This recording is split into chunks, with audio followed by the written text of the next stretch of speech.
Abbott, what time is it? It's time for the Abbott and Costello Show. We're on the air for ABC here in Hollywood. Well, what are we waiting for? Let's go with the Abbott and Costello Show.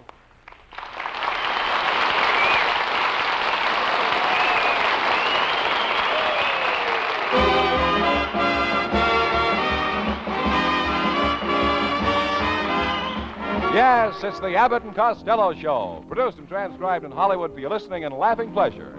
Chuckles with a carload and music by Matty Malnick. So hold on to your chairs, folks, for here they are, Bud Abbott and Lou Costello.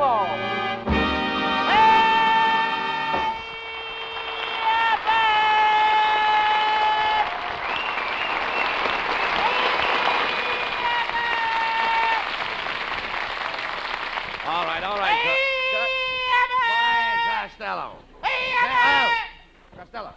Costello. Costello. All right. Here I am. I know it. I put you there. All right. Why are you so late? Why are you late again? Why am I late again? Yes. Well, I've been helping my Uncle Tom Zizimers in his butcher shop in Baltimore. He's having a sale on lamb chops for $4 a pound. Wait a minute. He sells lamb chops for $4 a pound? What does he pay for them wholesale? About 6 cents apiece. Then what makes the lamb chops so high?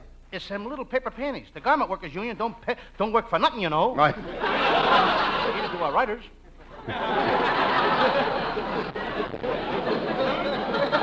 We pay money for that. Well, that's talk sense. Why are you limping? Well, when I was coming to the studio tonight, a big dog in the parking lot bit me on the leg. Costello, that dog might have rabies. Oh, gee, I hope he does. He'll name one after me.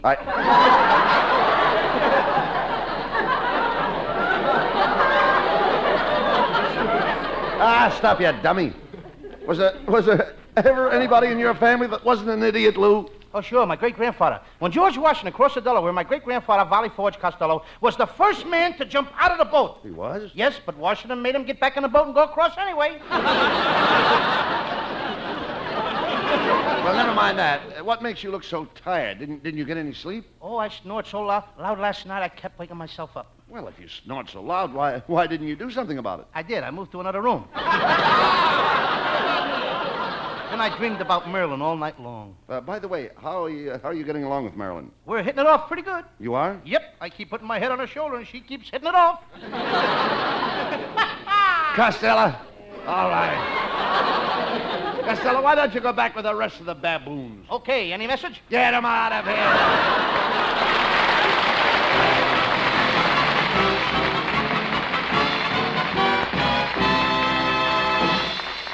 Now, before we get back to the laugh department, let's listen to what this fella has to say.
Shut up. What are you yelling about?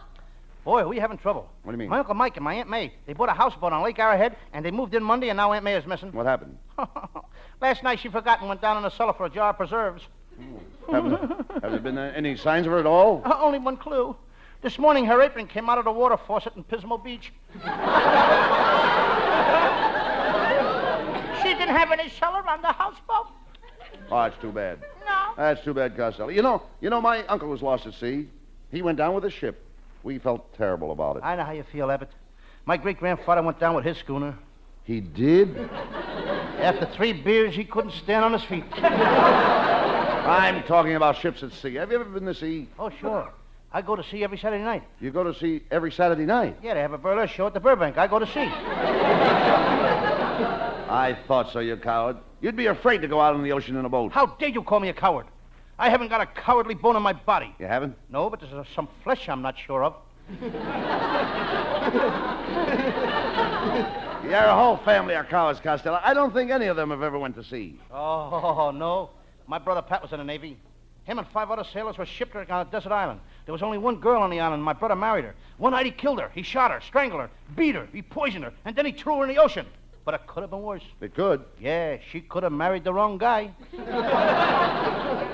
Did any of you, the rest of your family, ever go to sea, Lou? My whole family was sailors. My Uncle Tom used to be on a tanker. Where is he now? On a bender. Need to talk sense. Now, take me. I love the sea. The sea is in my blood, Lou. Sailboats, steamboats, tugboats. They're all in my blood. What, everybody's got boats in their blood. Boats in their blood? Ain't you ever heard of blood vessels? But...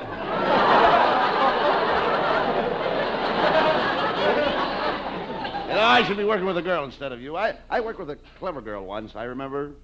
She wanted me for her husband. Yes, I remember, too. Her husband wanted you for target practice. Well, anyway, I'm not like you.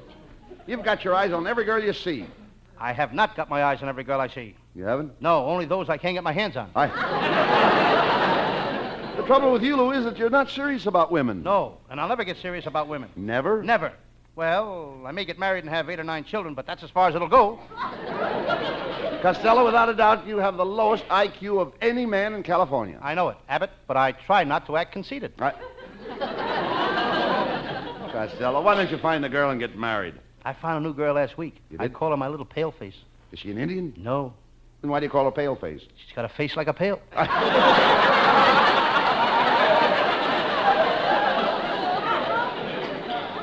Oh, let's talk sense. What is the girl's right name? Amber? Amber. Was she named after the book? No, she was born on her way to the hospital between a red and green light.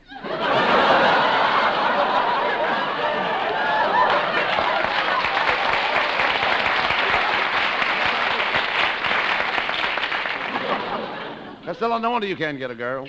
You're too fat. Why don't you go to a Turkish bath and get some of that weight off? I spent all afternoon in that Turkish bath across from the studio. I put a quarter in a slot and hopped in. That's not a Turkish bath. That's a laundromat.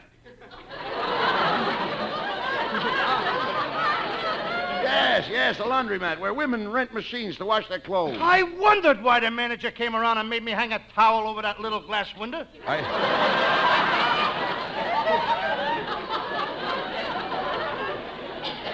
You know, I Costello... heard someone say, what a bundle. You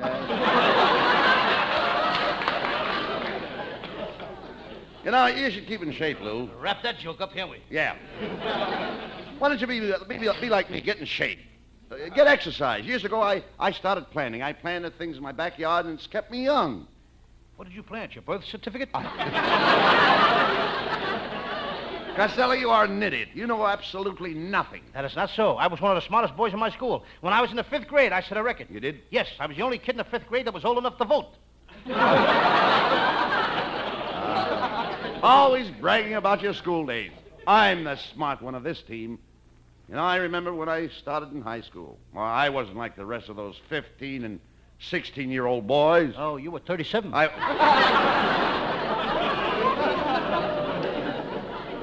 Hello, boys. Well, look, Costello. It's our singing star, Marilyn Williams.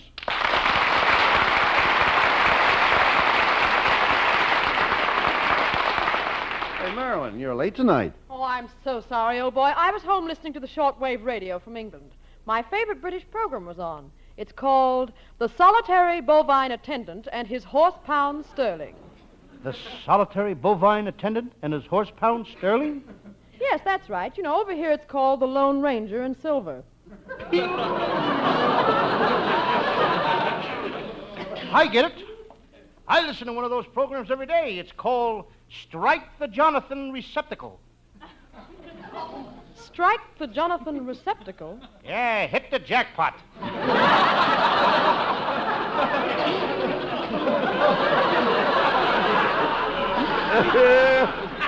I had a couple of English laughs there. Oh, yes. They was in parenthesis. I didn't say them. Rather. My favorite British program on the wireless is called Seize the Condensers. Cease the condensers. Yes, stop the music. Clever and all that rot, eh? Boys, you talk like a couple of typical Britishers. Costello, have you spent much time in England? Well, no, I haven't been in England since my great-grandmother died. I went to London to bury her. You buried your great-grandmother in London? Had to. Dead, you know.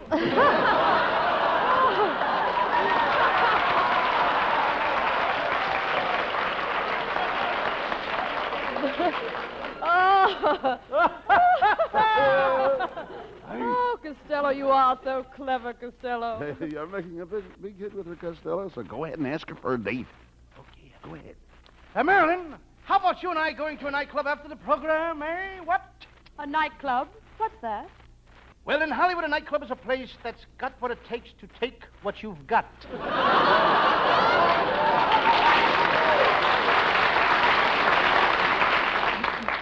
All right. Now, suppose I do go out with you, and when we get home on my front porch, suppose I were to throw my arms around you and hold you real tight, and then start to kiss you like this.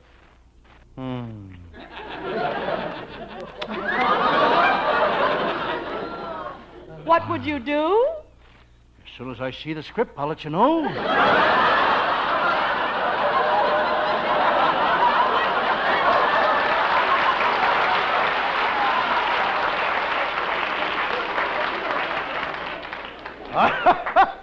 I'd just lay there on a porch until a pulmotor squad came.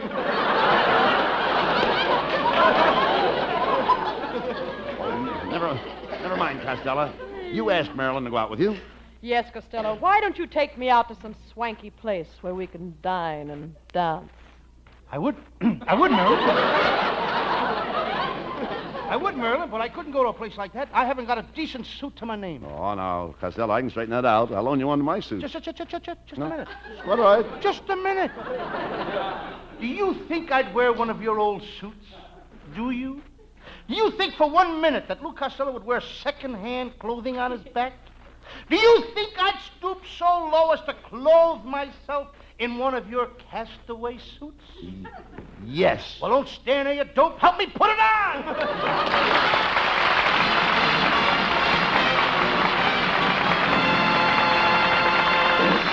And that's the halfway mark in tonight's laugh race. Time for an intermission to concentrate on this.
Come on, Abbott. Now, let's get going. Now, wait a minute, Costello.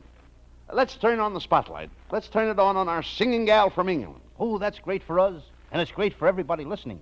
Here she is, folks, Marilyn Williams with Matty Malnick's music.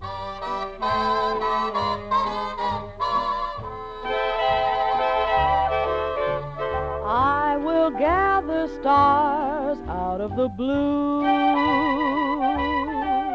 for you.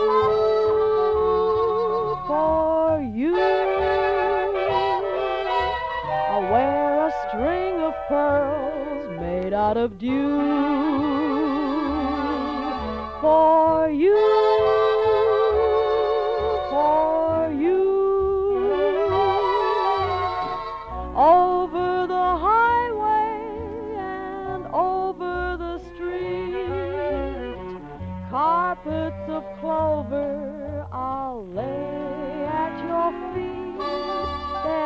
nothing in this world I wouldn't do for you, for you.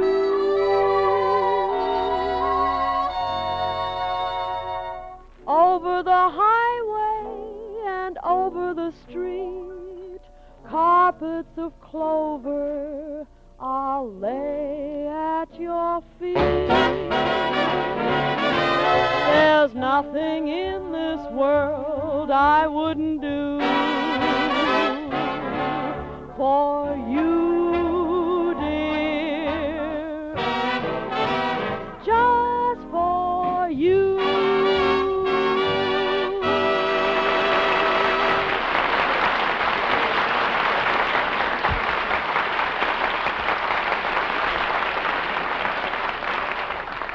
Hey, Costello, where were you last night? I called your house and, Well, I went for a drive. a drive. You should see the car I'm driving now.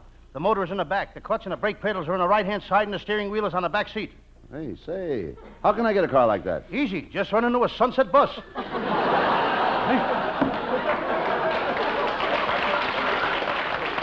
Well, now you'll have to get a new car. I already bought one, Abbott.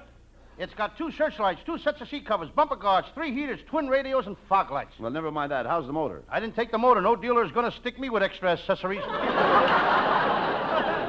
it a good car? Oh, you couldn't get a better car for $10,000. What did it cost you? $10,000. Let's get on with the detective story. What case have you picked for Sam Shovel tonight? Well, Abbott, it's one of my most interesting cases. I call it the case of the grocer who fell in the wet concrete while building his new store, or he's stone cold dead in the market. All right, let's get on with it.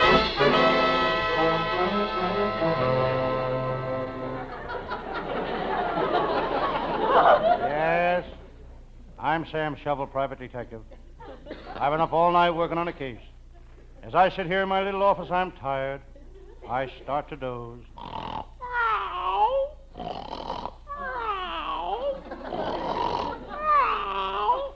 I'm taking a cat nap. It's a miserable night. It's raining a regular California rain. Out here, it rains the hard way. The hard way. Up.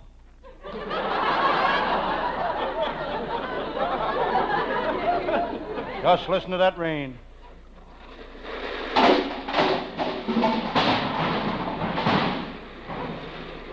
Coming down in buckets. Outside, there's a heavy Los Angeles fog. I can't wait for the fog to lift. You get such a beautiful view of the smog. When the smog clears away, you can see the rain. And when it stops raining, you get a beautiful view of the La Brea tar pits.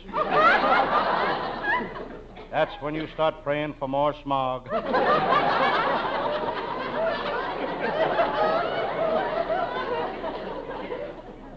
I walk to the window. I can see the mechanics in the garage across the street working on my car.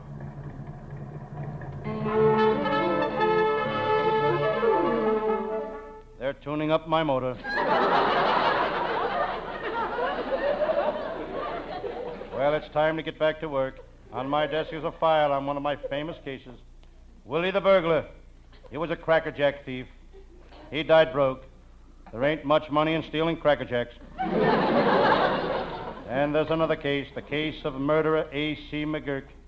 I put him in an electric chair myself. I strapped A.C. McGurk in a chair and turned on the current. But it didn't kill him. I found out why. He was A.C. and the current was D.C. Suddenly I remember, I've got to make a phone call.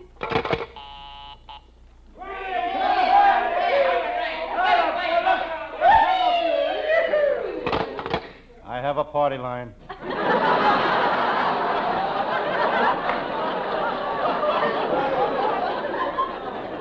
I think I'll switch on my police radio. Calling Patrolman Nichols, Patrolman Owen Nichols. Go to 49635 Elm Street. 15 gangsters are holding up a bank with machine guns. Attention! Car 71, 59, 106, 83 M. Tear gas car number 7. Rush immediately to Sunset and Vine. A car is parked in a passenger loading zone. That's all. It's a good thing it wasn't parked near a fire hydrant. They'd have called out the National Guard. They got a fine police department here. One of the best is my pal, Lieutenant Abbott of the Homicide Squad. I'll never forget the time Chief wanted to make a mounted policeman out of Abbott. A mounted policeman. He wanted to stuff him with cotton and hang him over the fireplace. Lieutenant Abbott used to be a hotel house detective. They fired him because he was too noisy. He's got a glass eye, and every time he put up the keyhole, it would rattle. Hello, Sam Shovel. It's my pal, Lieutenant Abbott. Abbott, I haven't seen you for days. Where have you been? On the trail of Verillo gang. That Verillo gang, that tough gang. What a time I had capturing them. I nailed one of them in New Orleans. I nailed another one in Chicago. I nailed another one in Boston. Lieutenant Abbott never carries a gun, just a hammer and nails. Sam Shovel, you've known me for years. You've got to admit one thing. They don't come any tougher than Lieutenant Abbott. I had to admit he was right. Lieutenant Abbott is plenty tough. He's got muscles of steel, an iron fist, and he smokes nickel cigars.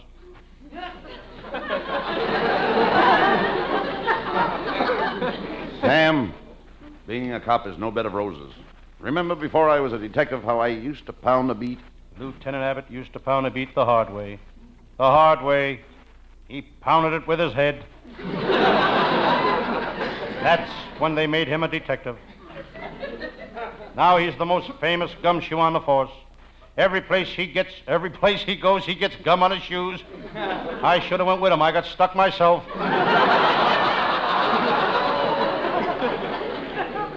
How are things at headquarters, Lieutenant Abbott? Well, we're having a little trouble, Sam. There's a guy trying to get revenge on the police force. Who is it? The guy that runs the fruit stand on the corner. Every time he passes the station, he swipes a policeman.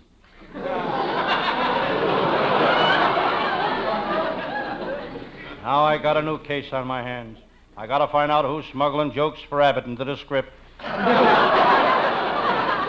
Sam, there's something I've got to tell you. It's something that is an encumbrance to my equanimity. To my equanimity. What are you trying to tell me, Lieutenant? Well, Sam, I don't know how to say this. You didn't know how to say the last line either. Why, you concerned, gosh dang, bing busted, confounded. Lieutenant Abbott has a foul mouth. But that's understandable. He's got a nose like a chicken, too.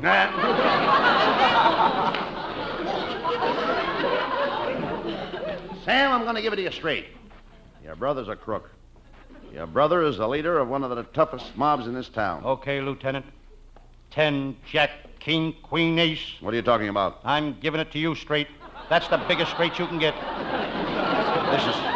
This is serious, Sam. Your brother's a crook. You've got to do something. I've tried to do something. I used to say to him, Joe, go straight, Joe.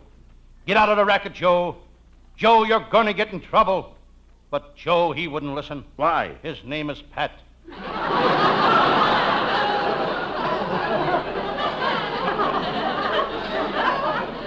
3 times I tried to put my brother Pat on the right track, but he wouldn't let me. Why not? The train was always coming.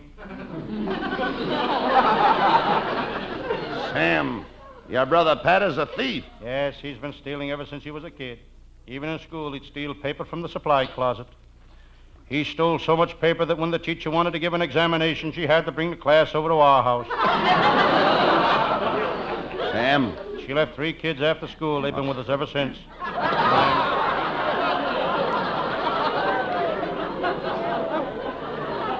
Sam, I know you're a brave man, and you're on the side of the law. Right, Lieutenant. That's why I came here.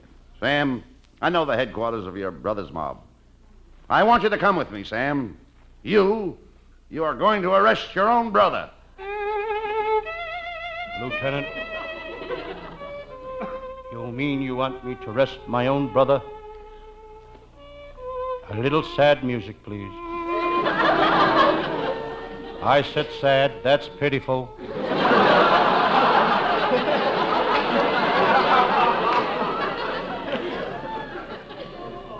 Would the trumpet player please help out Matty Mallet, please? That's enough. Try using 2 lips now. All right, Lieutenant. You want me to arrest my own brother, my little baby brother, the little brother that laid in the same crib with me, my little brother that shared his candy with me when we were kids, my brother, my own flesh and blood, my own brother. Sam, there's $1,000 reward for him. Let's go get the rat.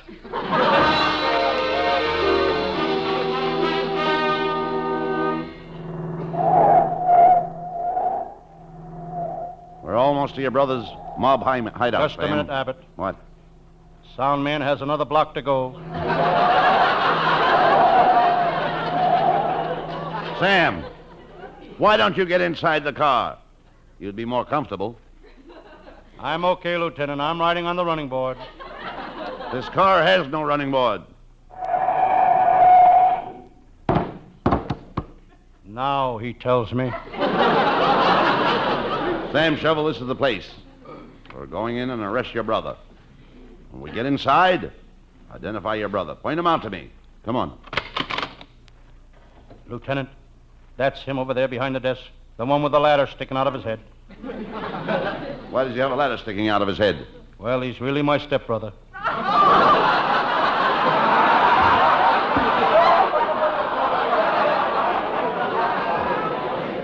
on, what are you 2 mugs doing in here? I'll...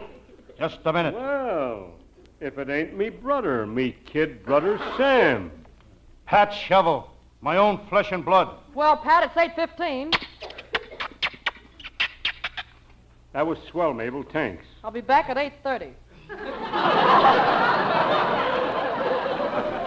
Hey, wait a minute. Who was that dame? Oh, just one of the gals of my mob. She's our morale builder. Every 15 minutes, she goes around kissing all the boys in the mob. You mean you have girls in this mob? Sure, lots of them. Look through that door over there. See them gorgeous redheads, all 10 of them there? When the gang gets through with a job, the girls sit in the fellas' laps. They stroke their brows. They make love to them. They soothe their noise. All right, Sam Shovel. Tell your brother why we're here. Brother Pat, Yes, Brother Sam, what do you want to say? could you use 2 more guys in your mob?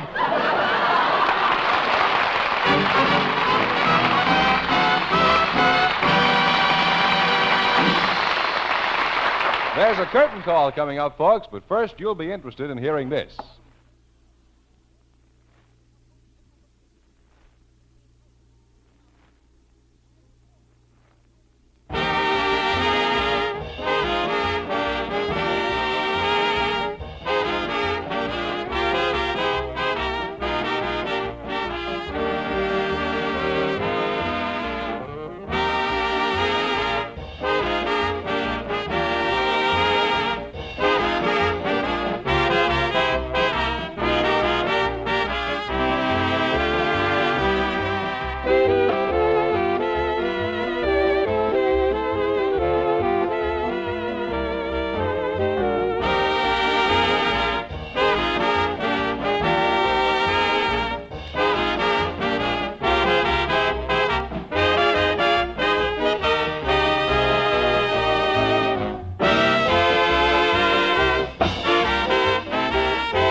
Costello, what are you going to do tonight? I think I'll sneak over to the Palladium and get me a girl. Oh, girls, girls, girls. That's all you think of. Well, a man is entitled to life, liberty, and the pursuit of women. No, you mean the pursuit of happiness. You chase what you like, and I'll chase what I like. Good night, folks. All right, everybody, tight,